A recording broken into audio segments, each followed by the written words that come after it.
14 मार्च 2025 के दिन लगेगा इस साल का सबसे बड़ा और पहला महाभयंकर चंद्र ग्रहण। दोस्तों, ये कोई मामूली चंद्र ग्रहण नहीं है, बल्कि चंद्र ग्रहण के दिन चंद्रमा का नजारा खून से सने लाल रंग के जैसे दिखाई देगा। स्वयं नासा के वैज्ञानिक भी हैरान होकर इस चंद्र ग्रहण को ब्लड मून का नाम दे दिया है, यानी कि खून का चंद्रमा।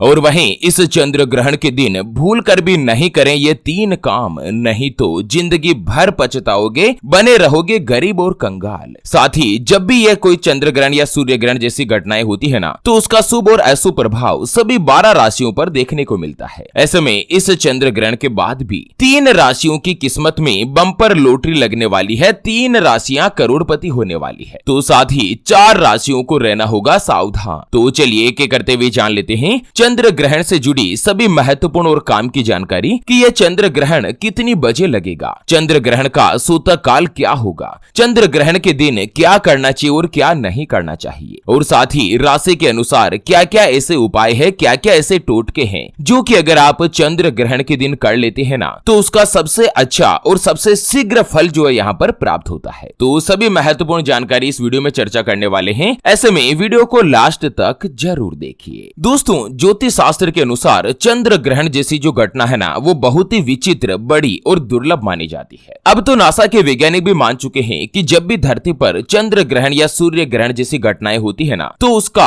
हर एक व्यक्ति पर अच्छा और बुरा प्रभाव अवश्य पड़ता है। आपने ये देखा होगा, वैज्ञानिक भी बताते हैं कि दोस्तों चंद्रमा में अगर कोई भी हलचल होती है ना, तो समुद्र में उसका ज्वार भाटा देखने को मिलता है, समुद्र की लहरें उतार चढ़ाव बनती हुई दिखाई देती है। तो दोस्तों, जब चंद्रमा का असर समुद्र पर पड़ सकता है ना, तो आम व्यक्ति आप और मैं तो किस बात की मूली है। और साथ ही 2025 का जो पहला चंद्र ग्रहण है ना, 14 मार्च होली के दिन लगने जा रहा है। 100 साल बाद ऐसा दुर्लभ संयोग बना है। उसके अलावा यह चंद्र ग्रहण सिंह राशि और उत्तरा फाल्गुनी नक्षत्र में लगेगा और इसी दिन होली का त्योहार भी मनाया जाएगा। तो चलिए जान लेते हैं कि यह चंद्र ग्रहण कितनी बजे लगेगा। दोस्तों, भारतीय समय की अगर बात करें तो साल का पहला चंद्र ग्रहण 14 मार्च होली के दिन सुबह में 9:29 से शुरू हो जाएगा, जो कि दोपहर को 3:29 तक रहेगा। यानी कि यह इस साल का सबसे बड़ा और सबसे लंबा चंद्र ग्रहण भी माना जा रहा है, जो कि पूरे 6 घंटे तक रहने वाला है। यह चंद्र ग्रहण भारत सहित ऑस्ट्रेलिया, यूरोप, अफ्रीका, उत्तरी और दक्षिणी अमेरिका, प्रशांत अटलांटिक महासागर, पूर्वी एशिया और अंटार्कटिका में देखा जाएगा। चंद्र ग्रहण का जो सूतक काल है, वो चंद्र ग्रहण शुरू होने के ठीक 12 घंटे पहले से ही शुरू हो जाता है। ऐसे में इस बार चंद्र ग्रहण का सूतक काल 13 मार्च की शाम को 9:26 से शुरू हो जाएगा और सूतक काल लगते ही ग्रहण के नियम भी लागू हो जाते हैं। दोस्तों, वैज्ञानिक बताते हैं कि चंद्र ग्रहण कब लगता है, तो एक पूर्ण ग्रहण तब होता है ना, जब सूर्य और पृथ्वी के साथ ही चंद्रमा एक दूसरे की सीध में होते हैं। यानी कि जब हम धरती से चांद को देखते हैं ना, तो वो हमें काला या लाल नजर आता है। और इस बार का जो चंद्र ग्रहण है, वो ब्लड मून के जैसे दिखाई देने वाला है, यानी कि चंद्रमा का जो नजारा है, वो खून से सने लाल रंग के जैसे पड़ेगा। चलिए जान लेते हैं चंद्र ग्रहण के दिन क्या करना चाहिए और क्या नहीं करना चाहिए। उससे पहले जान लेते हैं कि यह चंद्र ग्रहण किन किन राशियों में क्या क्या प्रभाव डालेगा, किन राशि वाले लोगों के लिए अच्छा तो किन राशियों के लिए खराब प्रभाव हो सकता है, किन राशियों को सावधान रहना होगा। तो दोस्तों, चंद्र ग्रहण से ही सबसे पहली जो भाग्यशाली राशि बनेगी वो आती है मिथुन राशि, जिनके नाम का पहला अक्षर का, की, कु, बड़ा ग, छ, के, को और हाथ से शुरू होता है, उनकी मिथुन राशि होती है। जैसे कि कालू, किरण, कमलेश, कोमल, कैलाश, छगनलाल, इस तरह से जिनका नाम होता है ना, उनकी मिथुन राशि होती है। मिथुन राशि वाले लोगों के लिए साल का पहला चंद्र ग्रहण आपके तीसरे घर में बनने जा रहा है। ऐसे में मिथुन राशि वाले लोगों के लिए यह चंद्र ग्रहण बहुत ही शुभ और उत्तम फलदायी साबित होगा। एक तो चंद्र ग्रहण के बाद आपको बड़ी सफलता मिलने के योग है, साथ ही मंगल का जो गोचर है ना, वो आपके करियर में थोड़ा सा संघर्ष दे सकता है, लेकिन आपको अपने बड़े भाई और बहनों की मदद से आर्थिक मदद भी मिलेगी। अगर आप व्यापार करते हैं, नौकरी करते हैं और धन संबंधी या रुपए पैसे संबंधित कोई भी दिक्कत आ रही है ना, तो आपको अपने परिवार के लोगों का ही सपोर्ट देखने को मिलेगा। उन्हीं के आशीर्वाद से और उन्हीं की इच्छा से आपकी आर्थिक मदद भी होगी। परिवार में अगर कोई भी रिश्ते हैं जिनके बीच में खटास आ रही है या रिश्तों में अगर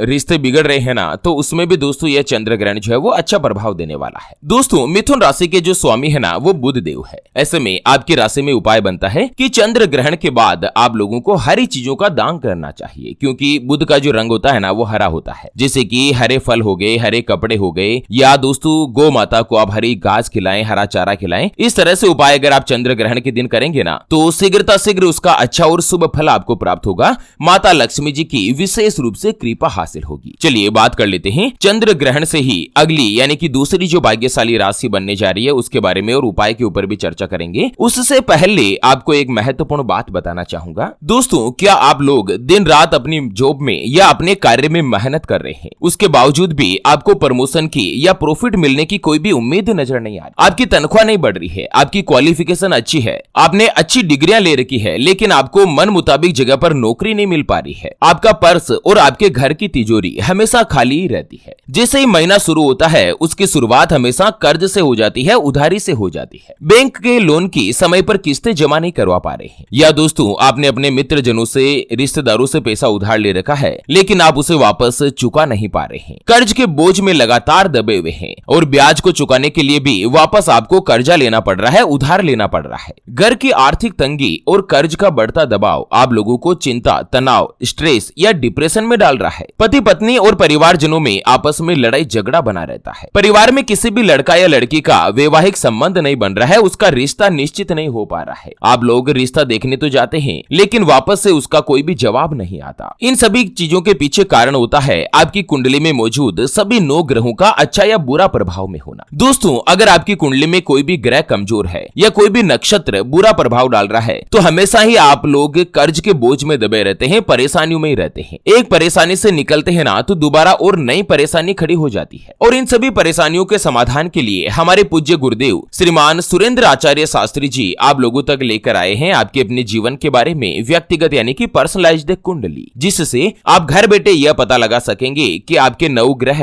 आपके बारे में क्या कहना चाहते। क्या आपकी कुंडली में काल सर्प दोष, पितृ दोष या मांगलिक दोष तो नहीं, या दोस्तों कुंडली में शनि की 7.5 तो नहीं चल रही है, ढैया का प्रभाव तो नहीं, या राहु केतु मंगल की महादशा तो नहीं चल रही है। आपके लिए भाग्यशाली रत्न या रुद्राक्ष कौन सा है, उसको पहनने की विधि क्या है, आपके लिए लकी नंबर क्या बनता है, भाग्यशाली अंक कौन सा है, भाग्यशाली रंग कौन सा है, कौन सा काम आपके लिए अच्छा है, आपके प्रधान देवी देवता कौन है, कब आपको जीवन में सफलता हासिल होगी, कब आप अपना स्वयं का मकान खरीद पाएंगे, तो कब आप अपनी खुद की 4 व्हीलर गाड़ी में बैठेंगे, या दोस्तों जीवन में दूसरों की गाड़ी देखते देखते ही आपका यह जीवन निकल जाएगा सोचने में कि आखिर मेरी भी एक बार गाड़ी जरूर होगी। इन सभी सवालों के जवाब आपको मिलने वाले हैं आपकी कर्म कुंडली में, जिसे अभी जो आप ये स्क्रीन पर नंबर देख पा रहे हैं ना उसके ऊपर व्हाट्सएप पर संपर्क करके पूज्य गुरुदेव से बात कर सकते हैं और केवल 251 रुपए की फीस में आप अपने संपूर्ण जीवन की महाजन्म कुंडली के बारे में जान सकते हैं। और हाँ, कुंडली बनवाना या गुरुजी को कुंडली दिखाना फ्री नहीं होता है, फ्री में उधार में थोड़ा बहुत ऐसे कुछ भी नहीं मिलता। ऐसे में फालतू कॉल मैसेज करके तो आप अपना स्वयं का और गुरुदेव का दोनों का ही समय खराब मत कीजिए। चलिए बात कर लेते हैं साल के इस पहले चंद्र ग्रहण से ही दूसरी जो भाग्यशाली राशि बनेगी जिस पर अच्छा प्रभाव होगा वो आती है तुला राशि। दोस्तों, तुला राशि वाले लोगों के लिए यह चंद्र ग्रहण 11वें घर में लगने जा रहा है। ऐसे में आप लोगों के लिए यह ग्रहण काफी अच्छा और शुभ रहने वाला है। एक तो दोस्तों आपकी राशि में शुक्र और बुध की युति बन रही है 6ठे घर में। ऐसे में आपको अपनी मेहनत के अकॉर्डिंग काफी अच्छा लाभ भी मिलेगा और साथ ही काफी अच्छी सफलता भी हासिल होगी। आपको अपने दोस्तों से कोई बड़ी या खुशखबरी मिल सकती है। इसके अलावा मार्च अप्रैल के बाद आप लोगों की इनकम में भी अच्छी खासी बढ़ोतरी देखने को मिलेगी। आपको बड़े भाई से करियर में ग्रोथ के साथ ही अच्छे अवसर भी मिलेंगे। जहां पर आप नौकरी करते हैं ना, नौकरी में आपका प्रमोशन होगा, आप लोगों की तनख्वाह बढ़ेगी और व्यापार में भी जो फाइनेंशियल क्राइसिस चल रही थी, धन संबंधी दिक्कतें चल रही थी, वो दूर होने वाले। तुला राशि वाले लोगों को उपाय बताया गया है कि आपकी राशि के स्वामी शुक्र देव है। ऐसे में चंद्र ग्रहण के बाद जो सफेद चीजें होती है जैसे कि सफेद चंदन, शक्कर, दूध, दही, चावल या सफेद मिठाई का गरीब लोगों में दान करें। इससे यह चंद्र ग्रहण आप लोगों के लिए लकी रहेगा। चंद्र ग्रहण का जो नकारात्मक प्रभाव है ना वो आप लोगों पर हावी नहीं हो पाएगा। चलिए बात कर लेते हैं साल के पहले चंद्र ग्रहण से ही अगली जो भाग्यशाली राशि बनेगी वो आती है वृश्चिक राशि, जिनके नाम का पहला अक्षर तो, ना, नी, नु,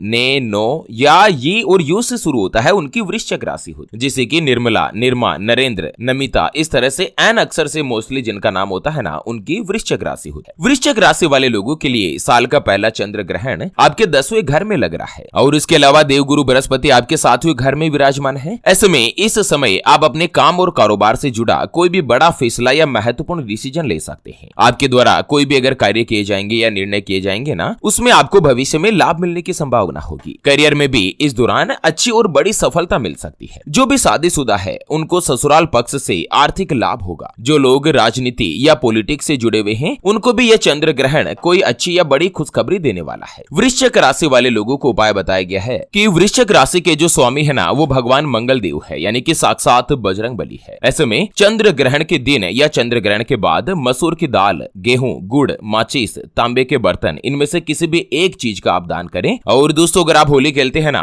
तो होली में भगवान को, श्री कृष्ण जी को सबसे पहले रंग लगाएं, लाल रंग से आप गुलाल खेलें। ठीक है, चलिए बात कर लेते हैं चंद्र ग्रहण से ही अगली जो भाग्यशाली राशि बनेगी वो आती है धनु राशि। धनु राशि वाले लोगों के लिए भी ये जो चंद्र ग्रहण है ये आपके 9वें घर में लगने जा रहा है। ऐसे में आपके 10वें भाव में बुध, शुक्र और गुरु की दृष्टि रहेगी, जो कि आपको कार्य क्षेत्र में अपार सफलता और बड़ा मोटी मात्रा में धन का लाभ दिलाने वाली है। आपको अपने भाग्य का, अपनी किस्मत का पूरा साथ मिलेगा और भाग्य का साथ मिलने से आपके सभी कार्य भी आसानी से पूरे होते जाएंगे। जो नौकरी करते हैं ना उन लोगों को कोई भी प्रभावशाली पद मिलने की संभावना है। माता लक्ष्मी जी का आशीर्वाद रहेगा। धनु राशि वाले लोगों को उपाय बताया गया है कि चंद्र ग्रहण के नेगेटिव प्रभाव को कम करने के लिए ग्रहण के बाद माता तुलसी जी की पूजा करें और तुलसी माता के समक्ष गाय के देसी घी का दीपक जलाएं। और साथ ही रामा और श्यामा तुलसी को एक साथ अगर आप लगाते हैं अपने घर में ना तो दोस्तों माता लक्ष्मी जी साक्षात आपके घर में विराजमान रहेगी। लक्ष्मी माता का विशेष रूप से आपको साथ मिलेगा, लाभ मिलेगा। तो चलिए अब जान लेते हैं कि कौन कौन सी ऐसी राशियां हैं जिन पर इस चंद्र ग्रहण का नकारात्मक प्रभाव हो सकता है। तो इस लिस्ट में पहले नंबर पर आती है मेष राशि। दोस्तों मेष राशि वाले लोगों के लिए यह जो चंद्र ग्रहण है यह मुश्किलों भरा हो सकता है। चंद्र ग्रहण के बाद आपको अपने कार्य को लेकर मानसिक तनाव भी बना रह सकता है, क्योंकि एक तो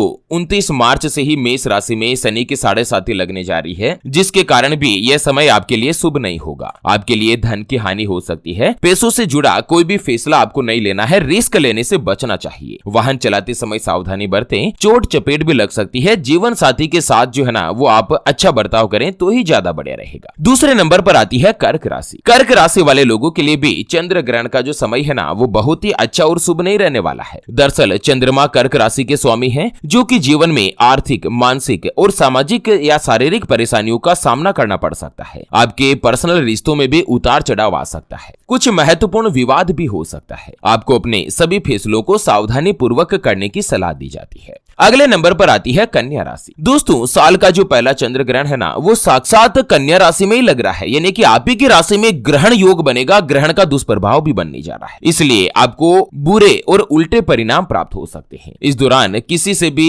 बहस करने से आपको बचना चाहिए। परिस्थितियां आपके प्रतिकूल रहने वाली है। करियर में भी समस्याओं का सामना करना पड़ सकता है। यात्राएं कष्टदायी हो सकती है। पारिवारिक जीवन में उतार चढ़ाव भी हो सकता है। कुल मिलाकर कन्या राशि वाले लोगों को विशेष रूप से सावधानी बनाए रखनी चाहिए। अब इन तीनों ही राशियों को मैं उपाय बताया जाऊंगा कि दोस्तों ये जो चंद्र ग्रहण है ना ये बुरा प्रभाव डाल रहा है इन तीनों राशियों पर। ऐसे में आप लोग एक तो चंद्र ग्रहण के दिन गौ माता को हरा चारा अवश्य खिलाएं। अगर आप ये नहीं कर सकते हैं तो जो पक्षी होते हैं उनको अनाज खिलाएं, दाना खिलाएं। अगर ये भी नहीं कर सकते हैं तो बहते हुए जल में जो मछलियां रहती है ना उनको आप आटे की गोलियां बनाकर खिलाएं। चंद्र ग्रहण के दिन जो अन्न दान किया जाता है या भोजन सामग्री का दान किया जाता है, चाहे इंसानों का हो चाहे पशु पक्षियों का हो, उसका प्रतिफल भी 100 गुना तक प्राप्त होता है और ग्रहण दोष भी व्यक्ति के जीवन में ज्यादा लंबा नहीं रहता है। चलिए अंत में बात कर लेते हैं कि चंद्र ग्रहण के दिन क्या क्या ऐसे कार्य है जो कि नहीं करने चाहिए। दोस्तों 9:36 से 3:26 तक यह चंद्र ग्रहण रहेगा 14 मार्च को। ऐसे में 9 बजे से 3 बजे तक एक तो भोजन नहीं करना चाहिए, भोजन करने की मनाही है। हालांकि जो बच्चे हैं, बूढ़े हैं, रोगी है उनको छूट दी गई है। गर्भवती महिलाएं दिन में सोने नहीं चाहिए, ठीक है ना, और घर से बाहर भी नहीं निकले। चंद्रमा की रोशनी आपके ऊपर नहीं लगनी चाहिए, नहीं तो आपके गर्भ में जो गर्भस्थ शिशु है ना, जो क्यूट बेबी आपके गर्भ में पल रहा है, उस पर कोई भी नेगेटिव असर पड़ सकता है। सूतक काल लगने के बाद पूजा पाठ भी नहीं करें। खाने पीने की जो चीजें होती है उसमें तुलसी का पत्ता डाल दें और साथ ही तुलसी का पत्ता भी आपको ग्रहण लगने से पहले ही तोड़ लेना चाहिए। ग्रहण के बाद तुलसी के पत्ते तोड़ना भी वर्जित माना गया है। उसके अलावा ग्रहण के दिन और ग्रहण की रात में पति पत्नी, लड़का लड़की शारीरिक संबंध नहीं बनाए, समागम नहीं करें। चंद्र ग्रहण को भूलकर भी खुली आंखों से भी नहीं देखना चाहिए। चंद्र ग्रहण के दिन पेड़ पौधों की पत्तियों को नहीं तोड़ना चाहिए। देवी देवताओं की मूर्तियों को भी नहीं छूना चाहिए। ऐसा करने से भी धन की देवी माता लक्ष्मी जी रुष्ट हो सकती है, नाराज हो सकती है। तो दोस्तों इस तरह से कुछ वीडियो में बताई गई चीजों का अगर आप पालन करते हैं, कुछ नियमों को अगर आप ध्यान में रखते हैं ना, तो ये चंद्र ग्रहण आपके जीवन में बहुत ही ज्यादा नेगेटिव प्रभाव नहीं लाने वाला। तो चलिए इसी के साथ फिलहाल के लिए इस वीडियो को यहीं पर देते हैं विराम।